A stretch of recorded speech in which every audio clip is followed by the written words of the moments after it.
I'm sitting in the car, obviously. I'm just dropped my son off for his soccer practice, so we got a little bit of time while he's doing that. So I'm watching beautiful sunny day out here up in I'm in Shoreline, Washington right now, and got later this afternoon. I've got an MRI scheduled to get on my neck, so cervical spine, just kind of get a better handle on the what I'm sure will turn out to be a herniated nucleus pulposus, or an HMP, of the C6, C7 interspace, and we'll see the location, the size of it. The reason for, and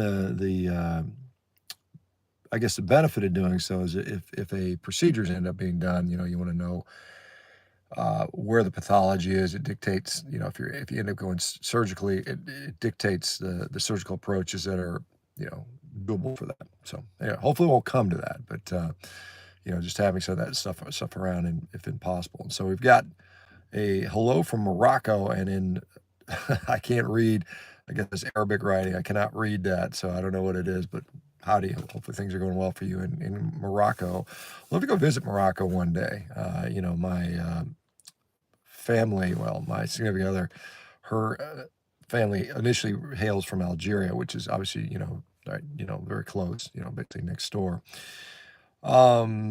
Jennifer Texan Carnivore again saying, "Hey, Dr. Beck, good to see you." And Christian Gorton from Croatia again. Hopefully things are well in Croatia. I don't know what part of Croatia you're in. My only experience was basically Dubrovnik, which I thought was very nice. But I hear places like Split and other places are neat. They've got that whole beautiful sort of Adriatic Sea there, so very nice. Connecticut, says Lorianne Locke. Good to see you. Hello from Brazil. So quite a eclectic crowd there. Interesting. We've got Texas, Connecticut, Croatia, Morocco, and Brazil so far. Anyway, handheld history saying, "Yo, hope you're feeling better," says Christopher Shiva. I would say 30% better overall symptom-wise. Still got pretty good numbness in my fingers. The severity is less. It doesn't get as bad when it's more painful, but it's going in the right direction, which is good. Hello from upstate New York, says Shayna Hannis. I think I said that right. Greetings from Indiana, says Smoothie42. I lived in Indiana for a while when I was a kid. I lived up in kind of that northwest corner up near Hammond, Gary. I lived in actually a town called Dyer, Indiana. And I spent, I don't know, my early youth there, until I was about 15 when we moved to Texas. So what sports your son doing today? He's doing soccer. Joanne Hine, good day, Dr. Baker, Vancouver Island, BC, Canada, Port Alberni. Yeah, I hear that's a pretty place. I'll have to make it over. I'll have to get over there and check that out at some point. Smek Biggie says, hi. Smek Biggie. Marcy Buden, warm 95 here in Arizona. Heidi's here and there. Shawn Baker for Washington State Governor. Kick Inslee to the well, I think Inslee's retiring anyway. If that's isn't that my understanding, that he's going to step down? And then, gosh, I don't know, that politics would be, I don't know, it'd be kind of like a nightmare, wishing having to being a politician and being sort of, I think it's just kind of you feel dirty being a politician. You feel like you have to take a shower and disinfectant every night from all the corruption that's around that. Anyway, Squatch 85, Carnivore Trucker, New Hampshire, but in Chicago, truck driver. There you go. Thanks for what you do, man. That's something that a lot of people don't realize, that's what keeps the country moving as a truck driver in a lot of ways. How is life? How's your back doing? Getting better? Yeah, it's actually the neck, but it's still part of the spine, but it's progressively getting better. And James Wood, thanks for all you do. Thank you. And Danny De Silva says, "Sup, Sean, Carnivore Caveman." Tim, hey, from Northern Indiana.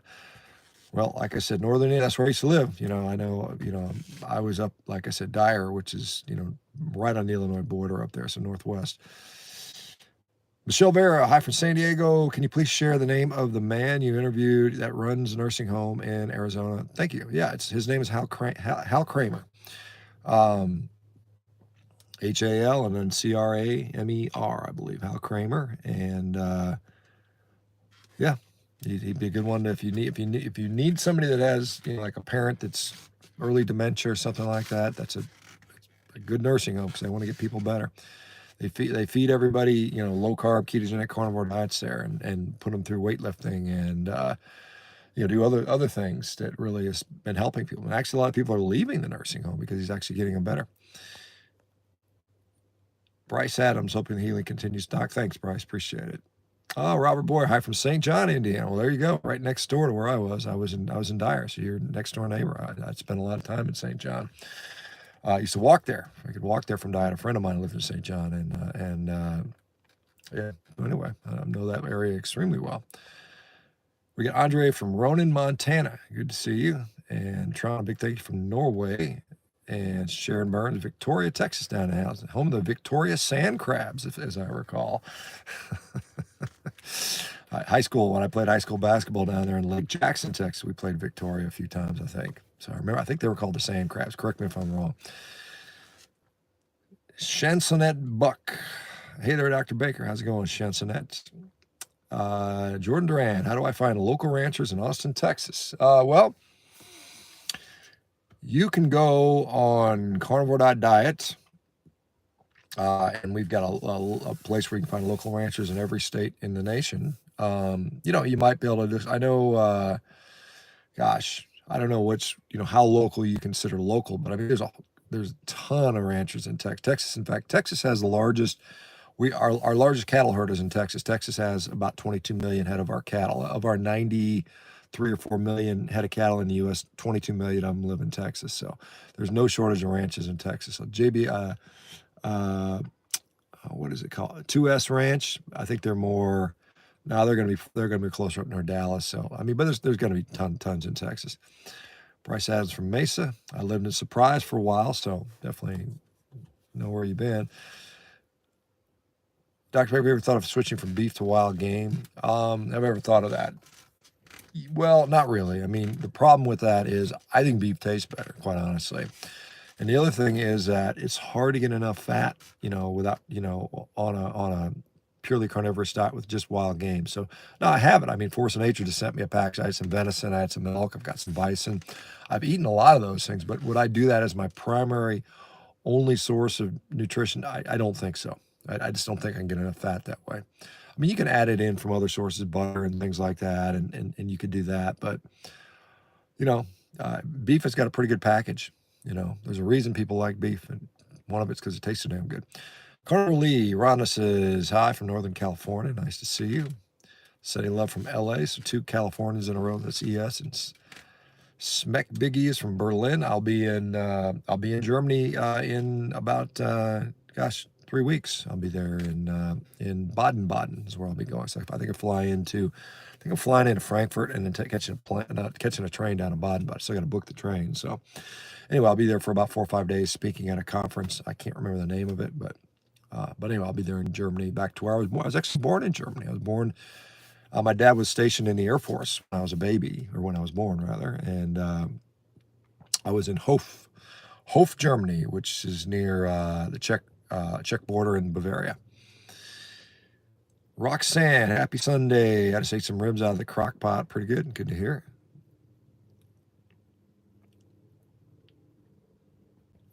Jennifer texted, did you see the live debate that Dr. Chafee did with the vegan? Excellent job. That vegan's so rude and interrupted too much.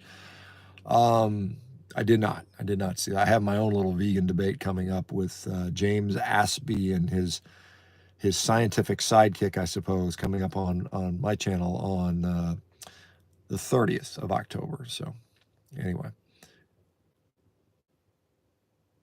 All right. What's up, Sean? Good afternoon from Northern MS. I assume that's Mississippi, but good to see you.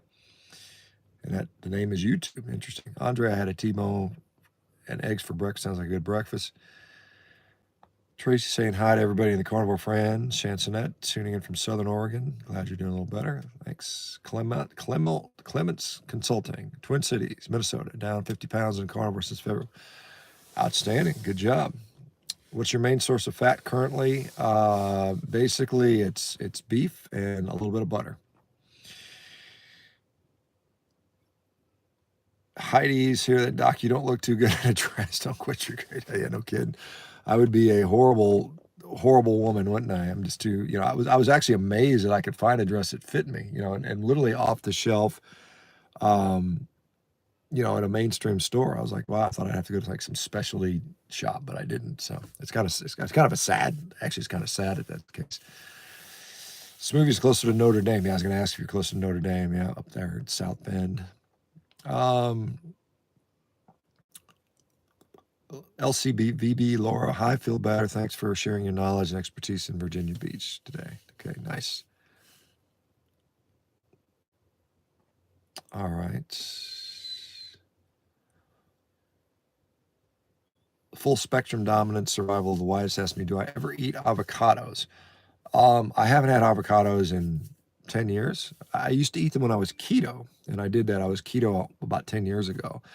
And, you know, I never really liked them, to be honest. I never liked them like before that. And then because it was such a keto staple for so many people, I sort of incorporated that. And at best, I could say they were like, you know, I could kind of gag them down.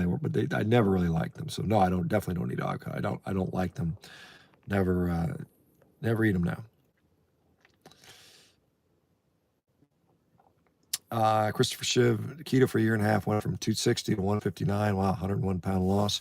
Now going carnivore. All right. Well, good luck. Do you know about the primal diet by Jonas von der Planets? Yes, I'm well aware of that. That sort of raw food diet. Yeah, I am for sure. Christopher. Okay, what else we've got? What are some symptoms of oxalate dumping? Goodness. Well, according to people like Sally Norton, just about anything could be a symptom of oxalate dumping. Headaches, gut pain, you know, dysuria, you know, cystitis, itchy skin, joint pain, you know, just about everything could be, you know, related to oxalate dumping. Port Alberni is a salmon capital of the world and the heart of the island. Interesting. I guess you have some good salmon there, I suppose. Promamol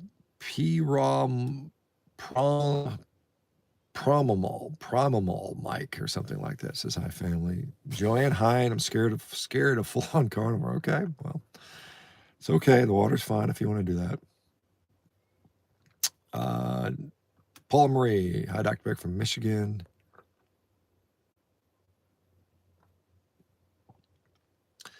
I think carnivore should leave comments on how they healed in carnivore in that comment section of Chafee's video debate. Sure.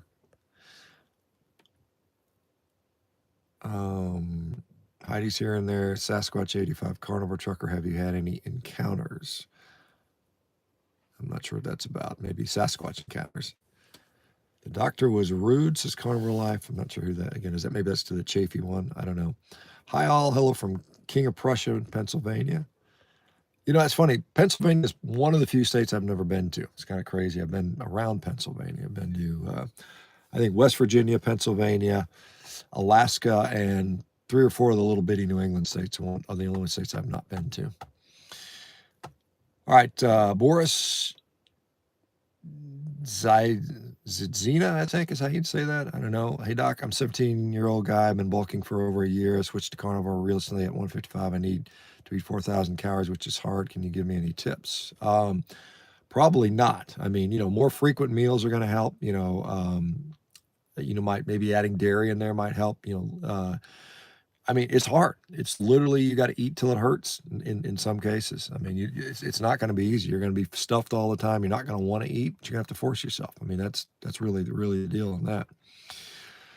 Smeg Big, I try to eat a big steak, but I always need some bread or rice. Otherwise, my stomach can't handle the amount of fat. How do you get used to it? Well, I mean, you can titrate yourself up to that. So eat a medium steak and then just slightly increase it little by little.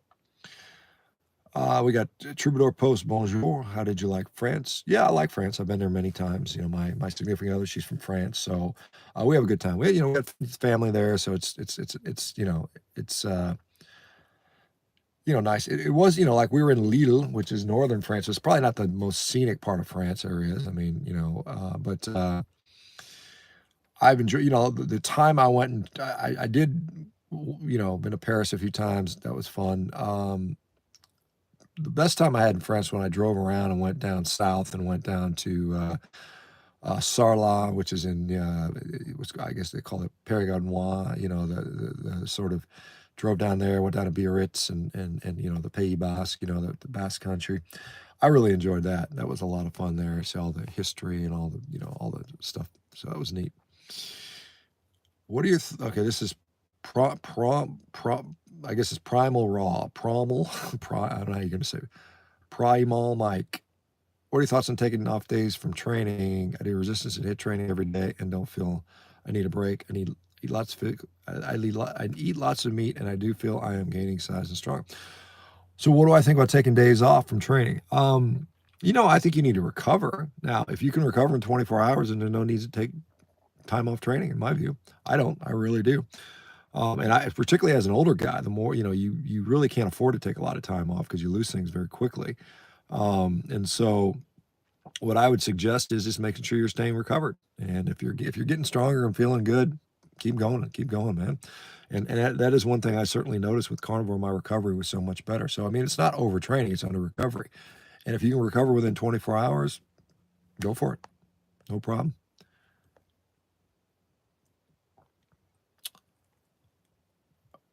Okay, we got Jane Krell, I believe that's how you say it. Love the great information from Brisbane. Best results over 7-month carnivore. Good to hear. We got Jared Galak, hi there from Poland. There we go. We got the two brothers, the what do they call them? The Rotten Brothers or whatever. I met those guys in England. Good guys. They're doing a Polish sort of carnivore type thing, or low carb at least. Wicked Low Carb, would you give any consideration to banding together with like-minded physicians like Chafee Berry, Westman, to counteract the physicians for responsible medicine who are promoting a veggie diet? Sure. I mean, would I be part of an organization if someone were to organize it? Yeah, sure. I'd be happy to. Day 58, Northwest suburbs of Chicago, by the way, says Mike Prommel Mark. Okay. Kathy Marshall, just my opinion to anyone who will listen. I hope new parents keep sugar away from their children. Once it gets in your brain, it's very difficult to stop. Yeah, it's tough. It definitely is, for sure. All right, we got our first super chat question here. It's a $5 question from Oscillation Andy. I like that name. You're a beast. I appreciate all the knowledge you share with us. How can I make my family understand? They think carnivore is boring and want variety. Well, I mean, you can make carnivore foods that are more variety-ish. I mean, at some point you lose the craving for variety. I mean, you're like, I don't really need it. Give me a damn steak, right? But I mean, you can make chaffles and you can make carnivore breads and carnivore, all kinds of carnivore-ish carnivore desserts, with really minimal added ingredients. So look, you can go to carnivore.diet, check out our recipe guide. I mean, like other people have made some good carnivore. Maria Emmerich has some good carnivore recipes. So that's how, you just have to, cook a little bit. You can make these products that are, most people regress towards laziness and they just want convenient stuff. So you go to the store and you buy some ultra processed crap. It tastes really good, but it's horrible for us. And so, one is, if somebody like, hey, I miss crunchy, I miss bread, you can make those things carnivore. I miss crunchy things. You can make crunchy things on carnivore. I miss, different consistencies. You can make creamy things on carnivore, depending on what you're able to tolerate. If you're able to tolerate dairy, if you're able to tolerate eggs, a small amount of seasonings, and then you've got a whole world of variety that you can make. You can literally make infinite amounts of food. I mean, you think about the variety that we have today, particularly in the guise of processed food. I mean, literally tens of thousands of product in the grocery store. Well, that, even as short as, 50, 60 years ago, that didn't exist. No one had that. And so people were just fine. I mean, they made great, wonderful, tasty things back then, and you can do that too. And even if you get your family mostly carnivore, it doesn't, it doesn't have to be like everybody has to be strict for it to be beneficial. I mean, I don't know how old your family, but if you got young kids, my gosh, you got to teach those kids. You must teach them how important nutrition is to their health, their behavior, their mood, their brain function, their ability to socialize. I mean, it should be a, teach them that these foods that your friends are eating are making them sick, and are going to make you sick too over the long term. So they just, I mean, that's the best you can do, is give them the knowledge and demonstrate it. And of course, all talk and no action doesn't show it. You got to demonstrate it yourself. So if you're kind of a parent who, is eating a real good diet, but then you're feeding your kids garbage, I mean, what kind of message are you sending to the kids? What kind of message are you sending to yourself? I mean, do you not care for your kids? I mean, it's like, why would I not want to poison myself, but I'm happy to poison my kids? Doesn't make sense, right? In my house, now my kid isn't carnivore, but if I were like, oh my God, I want to eat something non-carnivore, there's no junk food in the house. There's nothing I'm gonna eat. There's like an apple or something like that, but I'm not like, and it makes it easier for you to maintain that stuff because like, but I mean, it's you can do variety for sure on carb. And I'm sure a lot of people can talk about different things. Now, I'm kind of lazy. I'm like, yeah, just give me a steak and I'm good. All right. Christopher Shiv says broken ribeye with tallow. Wailed says, hey, from Toronto, any advice on long distance runners and carnivore? Do we need carbs, gummies on long runs? Do we need them? I mean, there's a lot of people that do it without, so I can just say that. There's a lot of people that have run even ultra marathons, 100-mile races without any kind of those gummies or carbs, so that people can do it. Randy Juro, when are you going back on the Joe Rogan podcast? That's a sort of interesting question. I am going back. Joe just asked me to come back on, so I'll be going back most likely at the end of November. So anyway.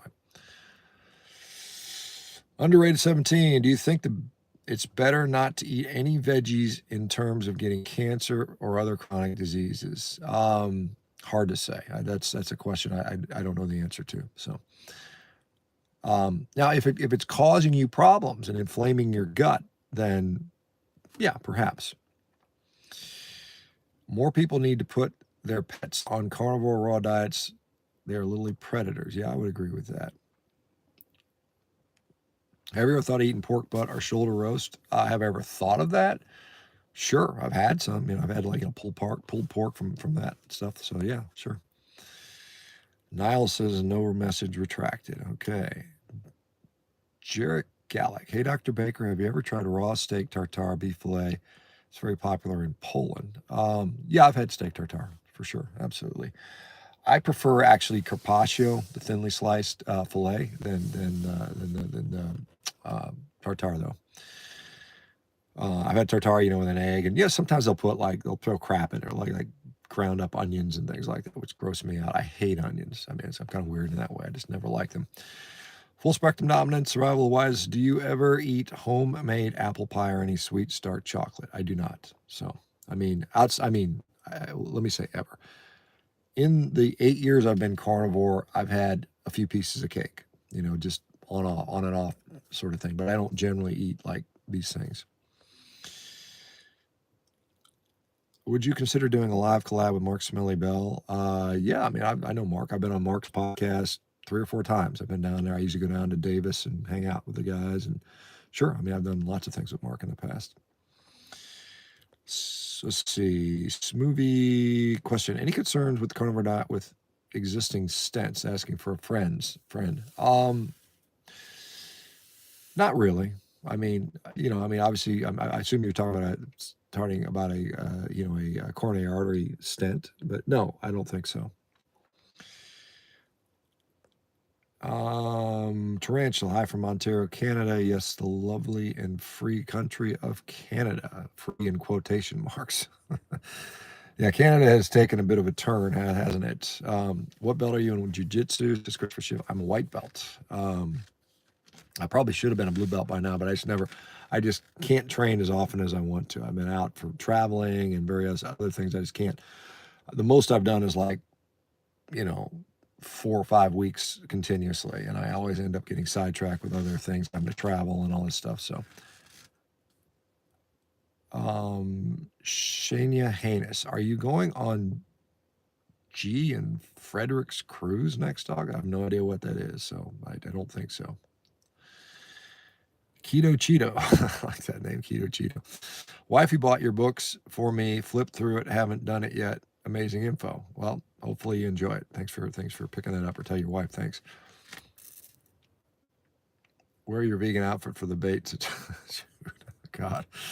I don't know that I could keep in character that long. How many meals do you eat a day? 3, 1, me. Most of the time it's 2, to be honest, but sometimes I have one, sometimes I have 4 meals a day, but I'd say 95% of the time it's been 2 meals a day. How's it going with the new diet? Not bad, not bad. So true about the high school high-pitched voice of the vegan boys, maybe even the girls. Paula Marie says, any concerns with carnivore diet? Okay, we asked that already. Tamara says, thanks for what you're doing. You're welcome, Tamara. Christopher Shiv, what book of yours do you recommend? I only have one book, guys. I don't know, for some reason, some people think I have multiple books. I have one book only. It's called The Carnivore Diet, Dr. Shawn Baker. It has a picture of a steak on the cover with a little bit of salt and rosemary. That's my book. There's no other book I've written. I know there's another book out there with my face on it. Some other guy didn't even ask permission for me to put my face on there, but that's not my book. So my book is only one, The Carnivore Diet. So that's the only one I'd recommend of mine because I only have one. Dweller on the threshold, taking cheap shots at vegans makes y'all feel better. Okay, so we've got a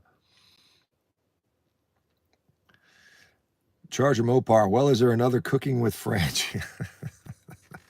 I don't know. I don't know if I should do another one of those. I think the feedback. I mean, generally most people thought it was funny, but I'm not sure if it undermines my overall message or not. Some people are concerned that it's going to undermine the overall message, and I just think it was funny. And I've got some.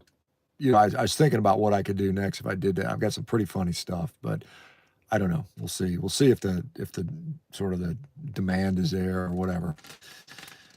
Doing a great job with the goofy videos. They're truly hilarious. Person, many talents. Thanks. Underrated. Telling us about how farm salmon is poison. Everybody look up the video on YouTube about Norwegian farm salmon. Okay. Joanne Hine. Gastric bypass 15 years ago. Yo-yo over the years, largest 315, smallest 1727. Atkins to keto to ketovore. Okay. Hopefully you're still doing well. Okay, full spectrum dominance again. What would you say the ideal for a toddler? Beef, avocado, salt, butter, grass-fed milk, chicken, pork. All those things are fine. I think as long as your kid is getting enough calories, that is critical. They have to get enough nutrition, enough calories. I think plenty of animal products are going to be good, and I think that's as far as I would go with that. And then if you have something in addition to that and they tolerate, probably okay. But lots of calories, or adequate calories, I should say. Good healthy animal fats, good high quality protein. I think those things are going to be good for kids. Well, I know they are. All right. I think the conflict in war-ridden countries could benefit from the carnivore diet or low carb. Well, I think anybody could, yeah. So, all right, LLF484. I do incorporate avocados, macadamia nuts, broccoli, and blueberries in my meat-based diet. Feel better personally, but I do stay in ketosis too. Well, good for you. Like I said, if it's working, good for you. Mike Q just said my blood work done. My LDL is 300. Okay. What kind of water do I drink? Reverse osmosis. Ever drink carbonated mineral water? I think I've had carbonated mineral water. I live on a well, and so I have well water, which is pretty clean water. So, and I think we sometimes run it through a little filter. Sebastian Kobel, hey, from Germany, Bavaria. Like I said, I was born there in Bavaria, Hof, Germany. So I'm a fellow Bavarian. Have you been following the Rugby World Cup? If so, what is your prediction to take it all out? Yeah, I've been following it kind of, I know that, obviously, France, South Africa, Ireland, and New Zealand are probably the favorites at this point. So I would say one of those four, most likely. Which one? Man, that's a tough one. France obviously beat New Zealand in the opener, but I think New Zealand is obviously, I think it has beat Uruguay like 73-0, and they beat Tonga like 96-17 or something like that. So New Zealand, you can never rule out New Zealand. They're and I've always got a special place because I used to live in New Zealand and played amongst some of the All Blacks years ago. So I've got some, it's kind of funny because literally significant other, she's from France, so I've got a little bit of in for France. My mother was South African, and so I've always kind of, appreciate what the Springboks have done. And then, of course, Ireland being the sort of the new kids on the block that have never won a World Cup. And so, I mean, because all the other three, South Africa, France, and New Zealand, have all won it before. So, I mean, I'd be happy with any one of those four teams winning it, quite honestly. I don't, I'd be surprised if anybody else could win it, based on what's there. But one of those four, we'll see how. I don't know if Ireland's done Scotland yet. I mean, that'll be an interesting one to see if it hasn't played yet. I got to check what's on this weekend. All right. Hi from Portugal, says Blue Atlantic. Yeah, I spent time there in Portugal just a little while ago. I was there just on the coast, just north of Lisbon. We went up to Nazaré and stayed in, where did we stay? I'm just blanking on where we stayed now, but I'll think of it in a minute. But anyway, I really like Portugal. Portugal was really an unexpected. I was very impressed with Portugal. I really enjoyed going up to Sintra. I thought that was a neat little town or a little village, all the castles and stuff. So Portugal's neat. If anybody gets an opportunity, you should go visit Portugal for sure. Christopher says Pennsylvania's nothing special. Stay away from it. Andres, eat your meat. Jennifer Carnivore, well, hopefully they'll keep their cool and try not to start a screaming match. Yeah, well, we'll see. Anyway. All right. FHM, what are your thoughts on thyroid? Carnivore for 7 months and my thyroid is all over the map. It's hyper, then it goes hypo. I'm 55 and a half years old, 5'9", 139 pounds. And I don't know if that's, I assume you're maybe female. I mean, obviously that there's some level of change that goes with sort of menopausal time. I don't know where you are within your probably post-menopausal or at least menopausal right now. Yeah, I mean, carnivore has been beneficial for a lot of people with thyroid. I mean, we've got a lot of people that have been hypothyroid on meds, things like Hashimoto's, where they've actually normalized it. I think one thing you have to realize is it's most important, in my view, to look at symptoms, and the numbers can be a little misleading. And so when I mean symptoms, I mean, are you truly hypothyroid, or hyper in that effect? But hypothyroidism is one of the classic signs and symptoms of that: fatigue, weight gain, coldness, tiredness, sometimes hair loss. These are some of the things that we see with hypothyroidism. And if you feel pretty good, even though your T3 level is low, there is something such as thyroid resistance, thyroid sensitivity, just like we have insulin resistance and sensitivity. So some of those things we can have a physiological, low carb can potentially drive a physiologically appropriate lower thyroid level, meaning that you maybe just don't need as much thyroid hormone. And so you have less going around. So without knowing, symptomatic wise, it's hard to comment for sure. All right. Linus, Hiker, Diane, Augustine, Carnivore 10 weeks. I have healed so much from sleep apnea and autoimmune issues. How would you suggest I find a carnivore doctor to work for as a license, as an LPN? Goodness. Well,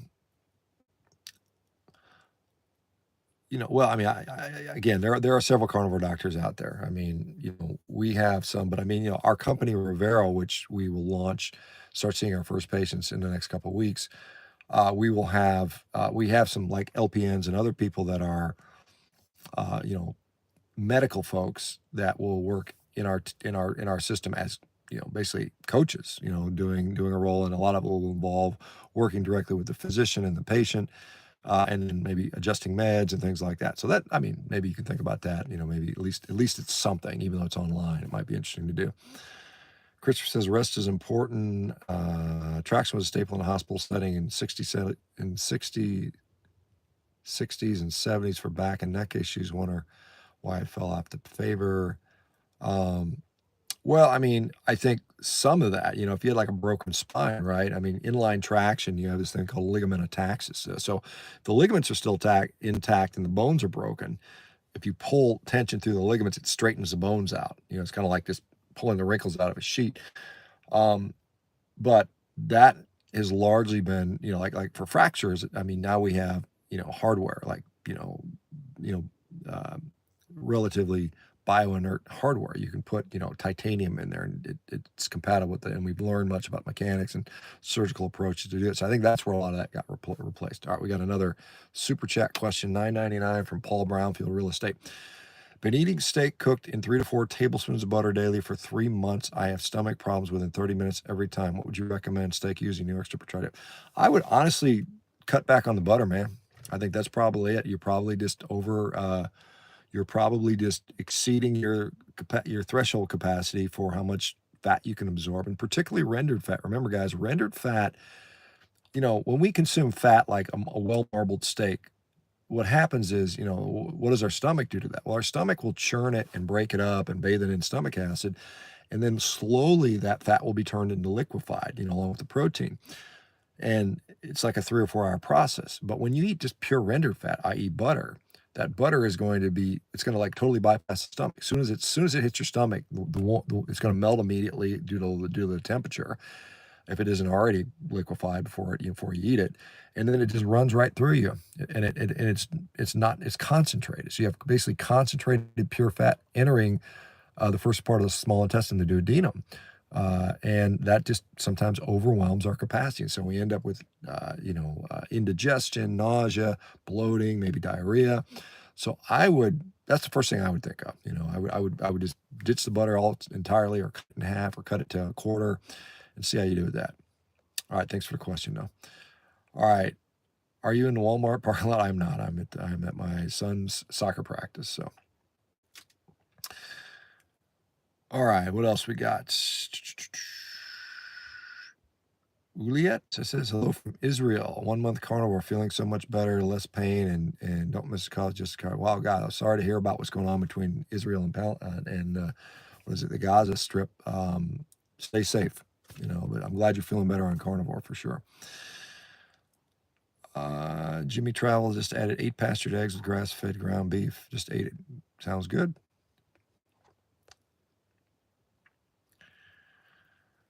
All right. What else we got here? We got Keto Cheeto saying pot roast, steak, eggs, bacon, jerky, fish, chicken. There you go.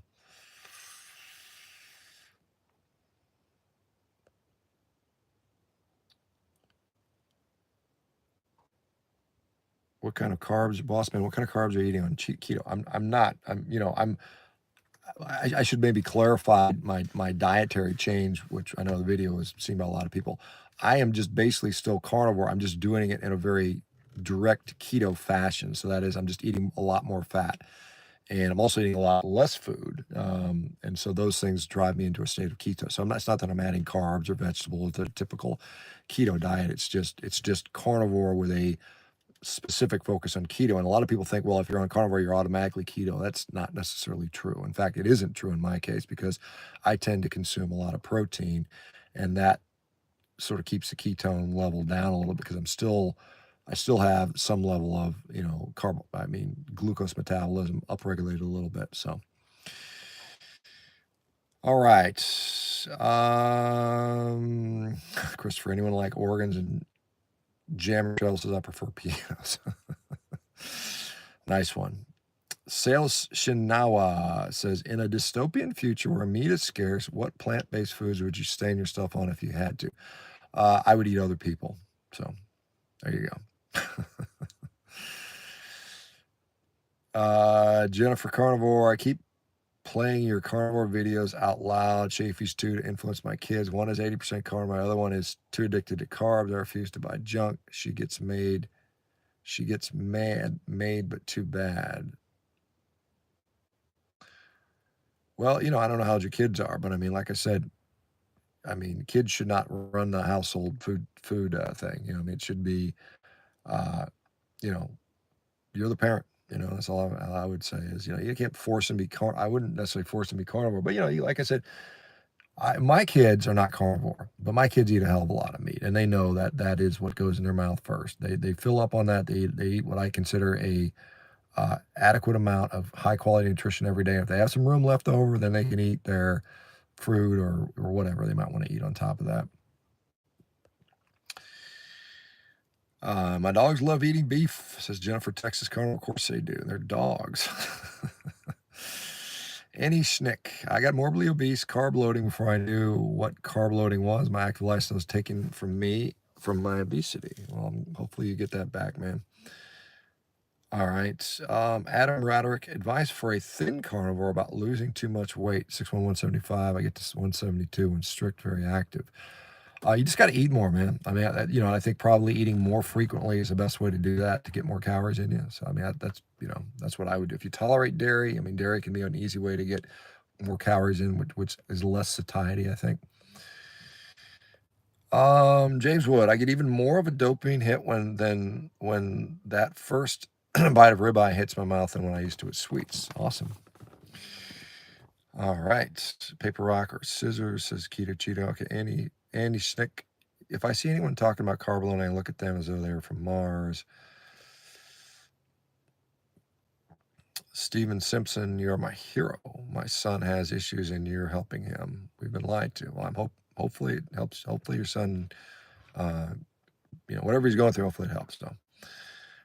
Lotus Blossom says hi from Florida. And we got, what else we got? Oscillation Andy, my little dog is pooping good now on raw meat, but my big dog is still squirting. Should I cook the meat first, maybe?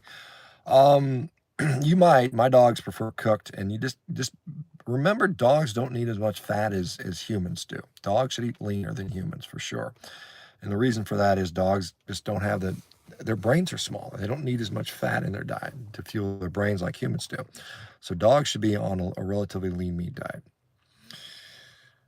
SR Cooper, ex-vegan here, pretty much stick to steak and eggs, steak and eggs, okay, big old bowl of red beef, bone broth, and chilies only, steak, etc. All my illnesses are gone. I'm glad to hear it. Good for you.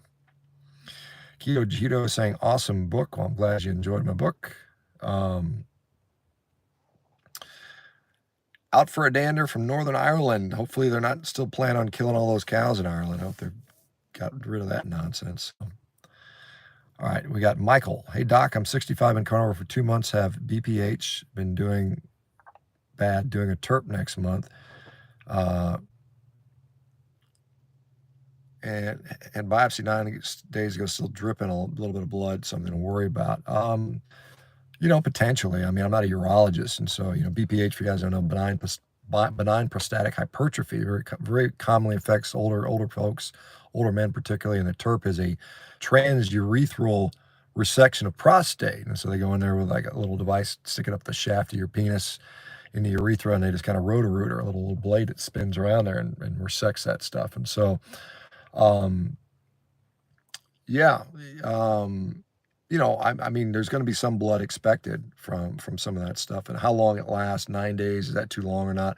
I just talk to the urologist and say, hey, what's the story here? Because it could be, it might be normal.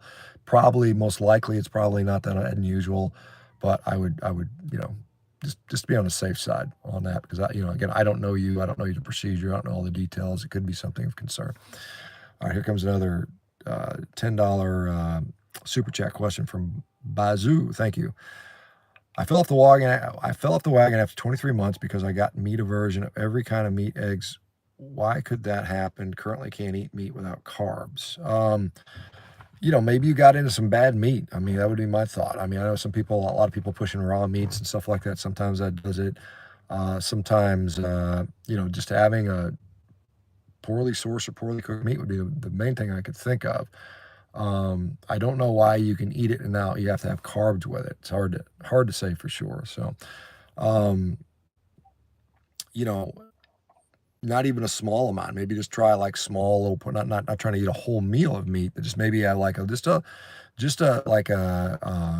maybe just like a few ounces here and there, and just see how you tolerate that without the carbs, and just kind of gradually try to desensitize yourself to pure meat if you want to. Now, again, maybe you're doing better with the carbs. I don't know. I mean, maybe you're feeling better. I mean, remember, I look at a carnivore diet as a therapeutic tool for people that need it for whatever particular reason. Now, if you're healthy and happy and doing great and, have a more varied diet, good for you, man. I'm gonna be the last guy to tell you need to change that. But if you are like illness, suffering, disease, whatever, and you want to use it as a tool, then then that would be a case where, maybe adding the carbs has made you worse. I don't know, you didn't mention that. So, and if that is the case, you want to get back off it, then I would slowly sort of reintroduce, desensitize, play with different things to see how you tolerate them and see what your body handles. I mean, I know there's some, I mean, the back of the mind, you think about the Lone Star tick bite, where people have this alpha gal sensitivity syndrome, perhaps, but I mean, then you wouldn't be, I mean, it doesn't make sense because you can eat the meat with the carbs. So, um, I would play with those things, maybe you focus on how much fat you're consuming, because sometimes it's the fat that, over amounts of fat sometimes is a problem for people. All right, let's see. Thanks for the question. All right. All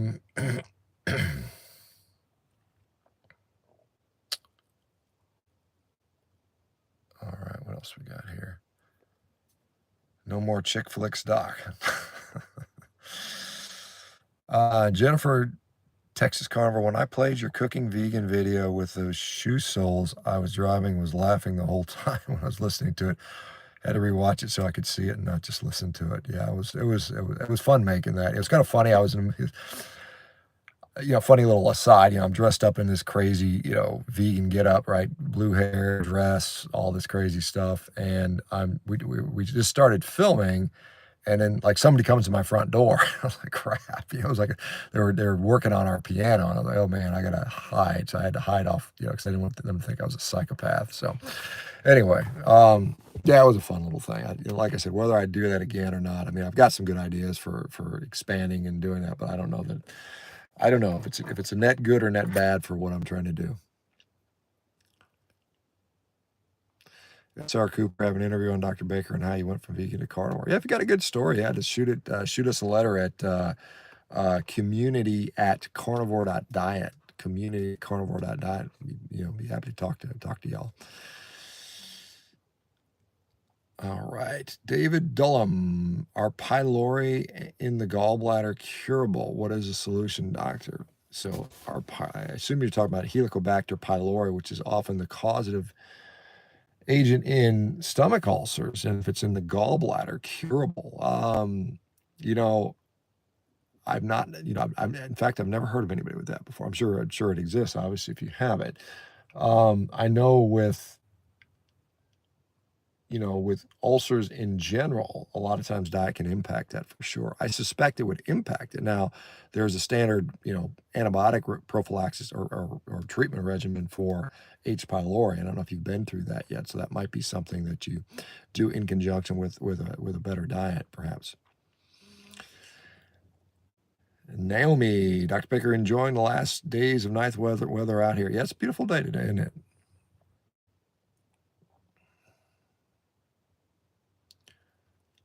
All right, what else we got?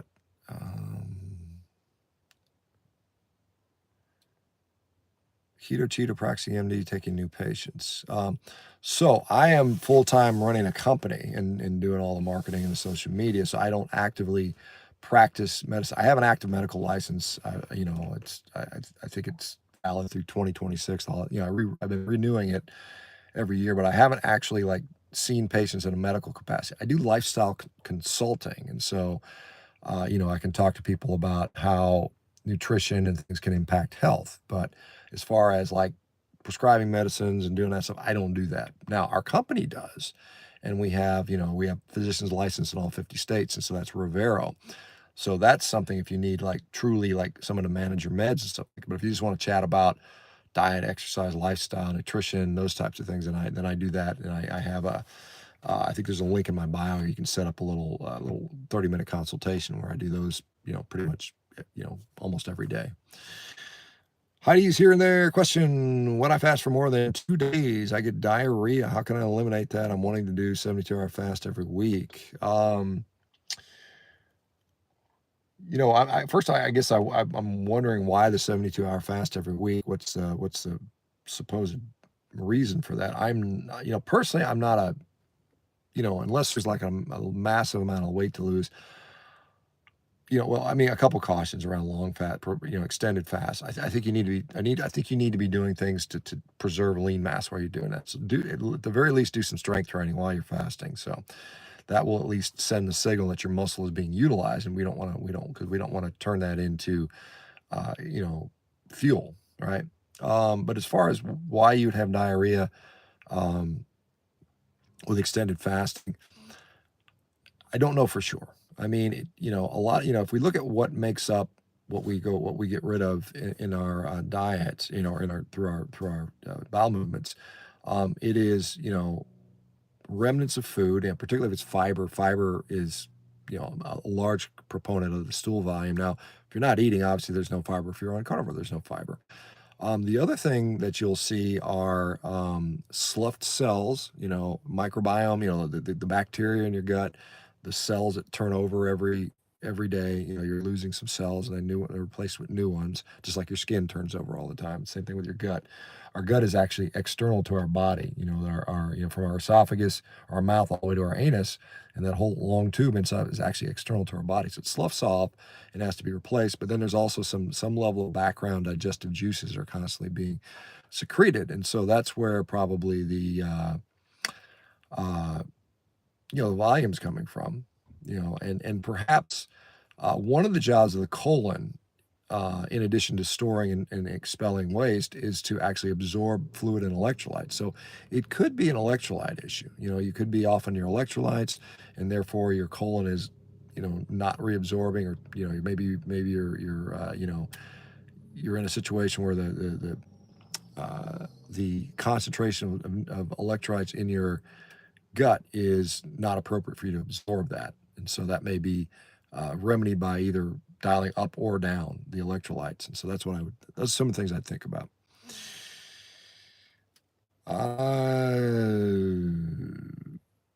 I credit Texas's greatest dish with my new super health and steak, obviously, says SR Cooper. I'm not sure what do you mean by, I wonder what you're considering Texas's greatest dish, perhaps brisket, perhaps. All right, we got another $9.99 question. Two trees.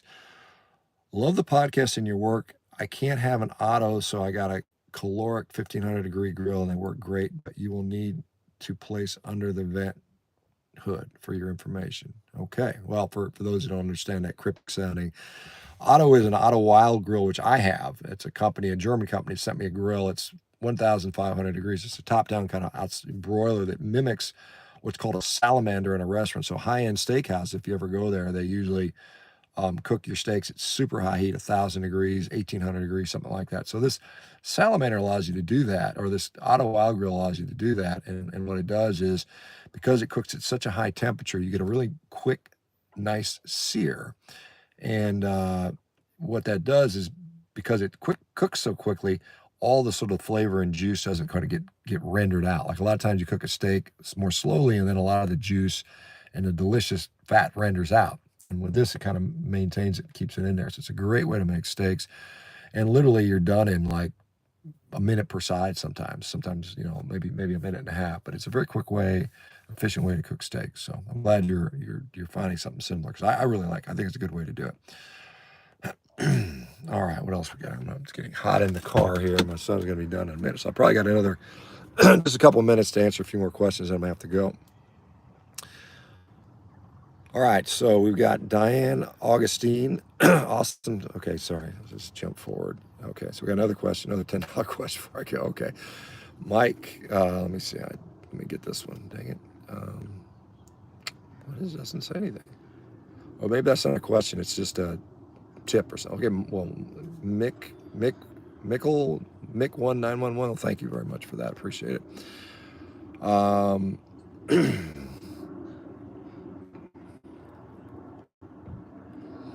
Linus Hiker, Diane Augustine, awesome. Thank you. I've applied as a coach. It would be a dream job. Yeah, like I said, for those that have a medical scientific background, whether it's a science degree or nursing or something like that, and you want to do coaching, yes, as we expand, we're just opening. We'll be hiring lots and lots of coaches. So that's going to be happening over the next 6 months to a year. So keep an eye out for that if that's something that would interest you. Zoe Indebelli, I'm not sure how you say it, but can you say hi to your sister? Sure. Hi, Zoe's sister. It might be, maybe you should put her name in there. But anyway, hi, Zoe's sister. Hopefully you're doing well.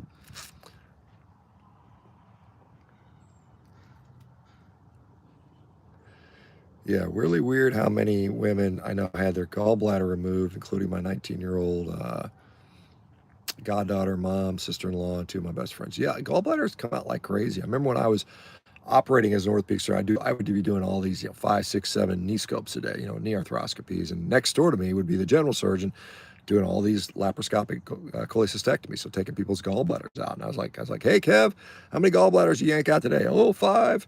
And I'd be like, yeah, I did 7 knees or whatever. And we would just kind of go back and forth. But I swear he was like taking every gallbladder out in town. And it's the sort of the paradigm. There's a little mnemonic for remembering gallbladders, and it was fat, female, fertile, and 40.